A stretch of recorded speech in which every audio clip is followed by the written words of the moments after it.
भागलपुर में पिछले दिनों हुए सनसनीखेज वारदात से पूरा शहर दहल उठा है और आज उसी वारदात के विरोध में भागलपुर बंद का आह्वान भी किया गया है और इसमें लगभग 10 से अधिक सामाजिक संगठन ने समर्थन भी किया है।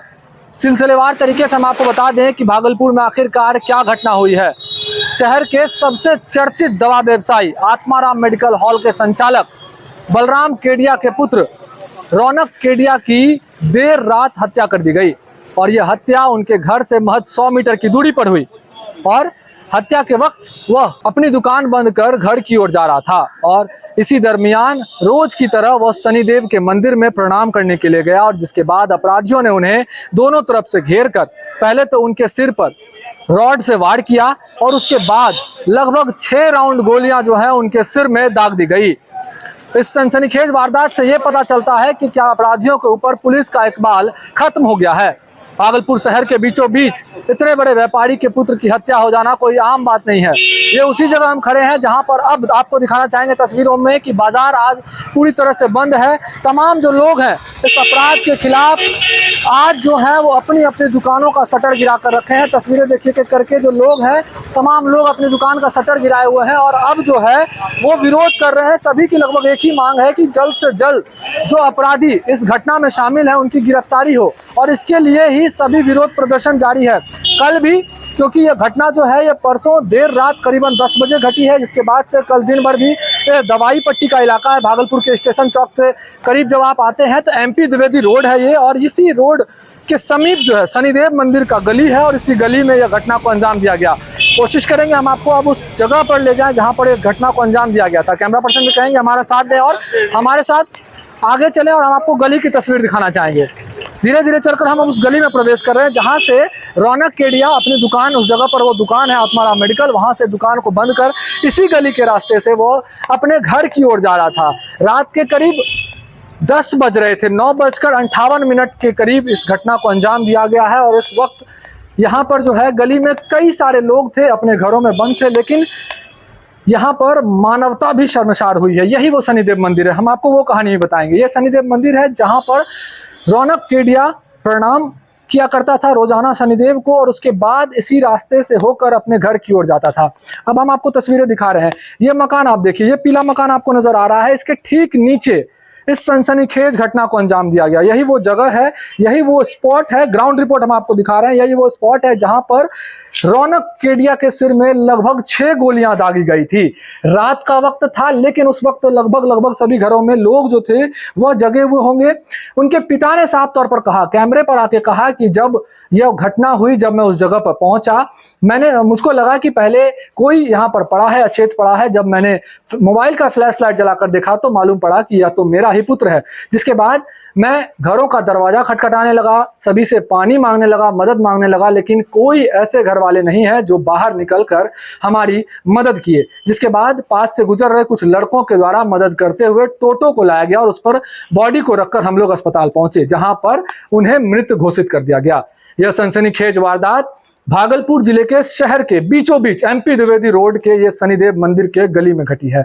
ये तस्वीर देखिए, यहाँ से जब आप कुछ दूर आगे जाते हैं दाईं ओर तो यहाँ पर ही आपको बलराम केडिया का घर है। ये तस्वीर आप जो कैमरे स्क्रीन पर अभी नजर आ रहा है, ये बलराम केडिया का घर है जहां पर अब भागलपुर पुलिस के तमाम जो पदाधिकारी हैं वो अब एक्शन मोड में है और इस जो घटना की जांच में जुट गए। उनके घर पर तमाम अधिकारियों का अब आना जाना, तहकीकात करना शुरू हो गया है। साथ ही साथ जो जनप्रतिनिधि हैं शहर के, चाहे वो नगर विधायक हो, चाहे इसके अलावा मेयर हो, वो सभी यहाँ पर पहुंचकर अब जो मृतक के परिजन हैं उनको ढांढस बांध रहे हैं। लेकिन यह घटना जो है ये तमाम शहर के जो व्यवसायी हैं, साथ ही साथ आम लोग जो हैं, ये सभी को ये घटना जो है अब वो डरा रही है। इस घटने के बाद तमाम जो शहरवासी हैं वो डरे सहमे हैं।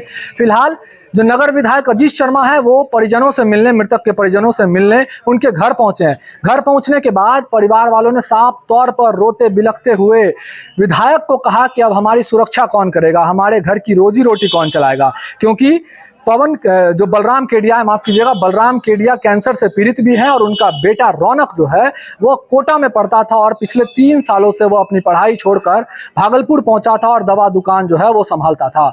इसके बाद घर का चिराग बुझ जाने के बाद अब उनके परिवार पर आफत दौर आई है। एक गुहार लगा रहे हैं परिवार वाले। हम आपको पहले बाइट सुना दें कि किस तरह से जो बलराम केडिया वो क्या कुछ कह रहे हैं, साथ ही साथ उनकी माँ जो है, रौनक की मां का क्या कुछ कहना है, किस तरह से वो न्याय की गुहार लगा रही है, हम आपको पहले वो सुनाते हैं। क्या कुछ हुआ था, क्या देखा? मैं 5 मिनट पहले हमारा लड़का दुकान बढ़ा के गली में गया। 5 मिनट के बाद मैं सौरभ पारिक के दुकान पर बैठा हुआ था। वहां से मैं निकला कि मैं भी बोला कि अब पानी रुक गया सौरभ, मैं जाता हूँ घर। बोला हाँ ठीक है भैया बढ़िए। हम जाके गली में जैसे घुसे, हमारे आगे आगे सरवन ढांडनिया जी और उनके साथ एक आदमी और थे। वो तीनों आदमी हम लोग गली में घुसे तो सरवन ढांडनिया जी बोले कि कोई लड़का जमीन पर गिरा हुआ पड़ा है। तो हमने कहा कि देखिए ना किसके घर का चिराग है, कोई के तो घर का चिराग होगा। तो उन लोग तो उतना देर में हमारे जेब में मोबाइल नहीं था, तो उधर से 2-3 लड़के आ रहे थे। उस लोगों ने मोबाइल दिखाया, मोबाइल पर चेहरा देखने के बाद तो मैं भाग हो गया। उस समय तक हमारे को यही पता था कि पैर फिसल गया होगा और गिर गया होगा और माथे में चोट आई है। हमने गोली उली की कोई ये नहीं सोची थी और ना हमारे मन में ऐसी कोई भावना आई थी। जब हम हॉस्पिटल लेके गए तो वहाँ हॉस्पिटल सीएनएम में बताया गया कि इसको आप बोलते हैं कि गिर गया है, मगर ये कोई भी इसको रोड से मारा है। मेरे बच्चे के साथ घटना हो गई है। घटना स्थल पर जब पुलिस पहुंची तब वहां पर 6 गो माने गोली के खोखे पाए गए। वो खोखा पता लगने के बाद ही हम लोग को ये समझ में आया कि हम लोग के बच्चे को गोली मार दिया। मदद मांग रहे थे आप रात में, क्या कुछ हुआ था गली में? हमारे गली में हम देखे हमारा बच्चा है, हम उसको गोद में लिए। हम बगल वाले को बोले भैया जरा सा पानी दे दो, मगर बगल वाला अपने घर में 3-4 आदमी मिलके गप कर रहा है, मगर पानी देने के लिए कोई भी आगे नहीं बढ़ा। उसके बाद हमने वहां से 3-4 लड़के की सहायता लेके उसको टोटो पर लेके डॉक्टर के पास लेके गए। हमको नहीं पता, मेरा बेटा एकदम गऊ था, क्यों किया वो उसका क्यों किया ये भी हमको नहीं मालूम। वो तो बेचारा दुकान बढ़ा के आ रहा था, उसके साथ क्या होगा उसको क्या मालूम। हम तो घर में रहा देख रहे थे कि घर में आएगा खाना देंगे, टाइम हो गया और आए खबर ये मिलता है। हम क्या करें बोलिए। पढ़ाई छोड़ के पापा को उनके कैंसर हो गया तो इसीलिए वो आया दुकान संभालने के लिए। दुकान तो कोई संभालेगा ना, कोई दुश्मनी नहीं, कोई धमकी उनकी नहीं। निश्चित तौर पर मैं तो बहुत आश्चर्यचकित हूँ कि मेरे विधानसभा में जब से मैं विधायक वैसी कोई घटना नहीं घटी। और इस परिवार को मैं बच्चे से जानता हूँ, कोई आज नहीं जानता। इस परिवार, इतने शरीफ परिवार को बहुत कम आपको देखने को मिलेगा। अगर इनकी जो हत्या हुई है, मुझे तो आश्चर्यचकित हुई है। तो बच्चा पढ़ के भी आया है, इनके पापा को कैंसर भी हो गया है। इस परिवार से मैं बहुत दिनों से जानता हूँ, लेकिन निश्चित तौर पर ये जो भी क्राइम किया है, मैंने कल एसपी से भी बात की है, पटना में था मैं आज आया हूँ अभी मिलने के लिए, जानने के लिए। निश्चित तौर पर इंसाफ इस परिवार को मिलेगा। अगर नहीं मिलेगा तो इसके लिए मैं आंदोलन करूंगा, चाहे नीतीश जी माननीय मुख्यमंत्री से मिलना पड़े, डीजीपी से मिलना पड़े, लेकिन इंसाफ।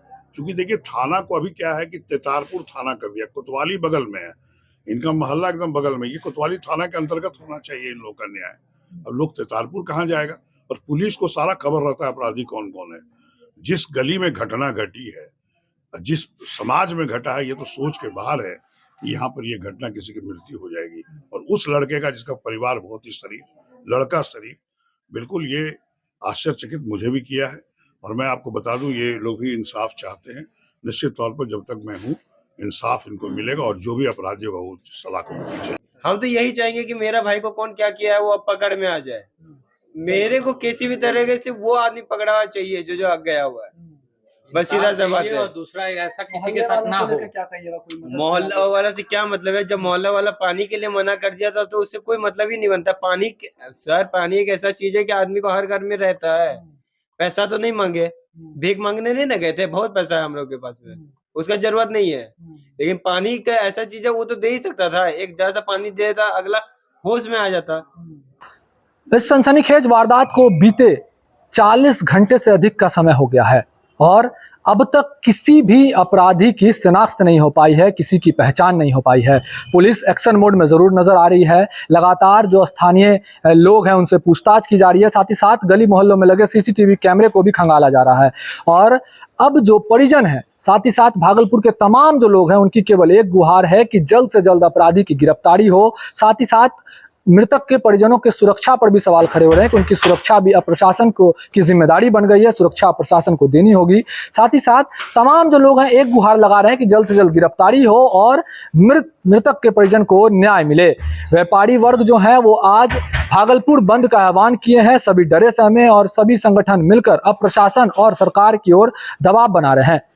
भागलपुर से TV9 के लिए मैं शिवम।